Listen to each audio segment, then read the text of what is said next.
35-page binder on any student, which is, IBM is very happy about this. They did a great job. But the issue becomes, how do we make sure, how do we start to diagnose what's inside of that data that becomes actionable in the classroom? This is not an easy piece. So right now, we have teams. Joel talked about inquiry teams. We've also brought in our own teams of teachers to work inside to figure out what makes a difference in instruction. And the piece that we're missing, and the piece that has me slightly frustrated, is we're not tracking programs and curriculum.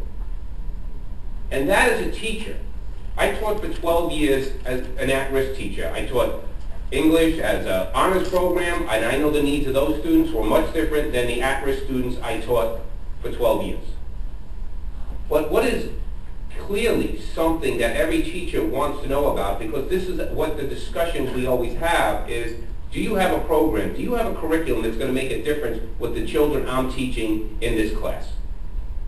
And that's something now, with the ability that we have with technology, we can start to move that. A lot of people like to, we have a lot of vendors who will sell programs. That's nice, but in terms as far as teaching, we want to know what will actually work. And if we're in a school, I was in a school that had an influx of ELL students, English Language Learner students. We struggled immensely with this. We were not ready to deal with that student population. First of all, our student population was, at the very best, was high need in terms of poverty. And then we had the influx of the English language learning students, and that really put a challenge and a stress upon the school itself. What we would have loved to have had at that point was the ability to go into a data system and say, in terms of the students that we now have in this school, we have these 5 or 6 programs that could work. That's the technology piece that you as a practitioner inside of a classroom would love to see and love to have. And then match up your professional development with it. And in terms of the teaching of technology, this is a tough one. Everyone here good on their Blackberries or laptops? Everyone up to speed? Yep, we got one, yep. We got one. You know, I have a 22-year-old daughter, and every time she turns on her laptop, she makes me feel like an imbecile. Because she does so many different things with it, and I have not even figured these things out.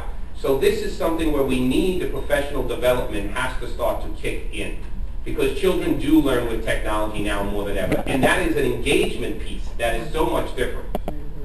We can no longer teach the way we were teaching in the past. Technology engages students.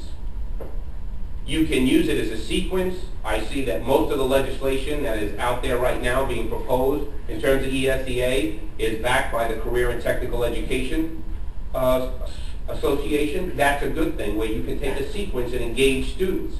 But it goes down even further to where Joel was speaking. It's not just about the high school.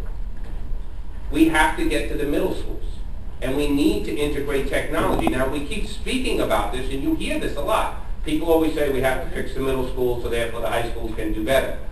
That's the moment we're in right now. Will we let this moment pass?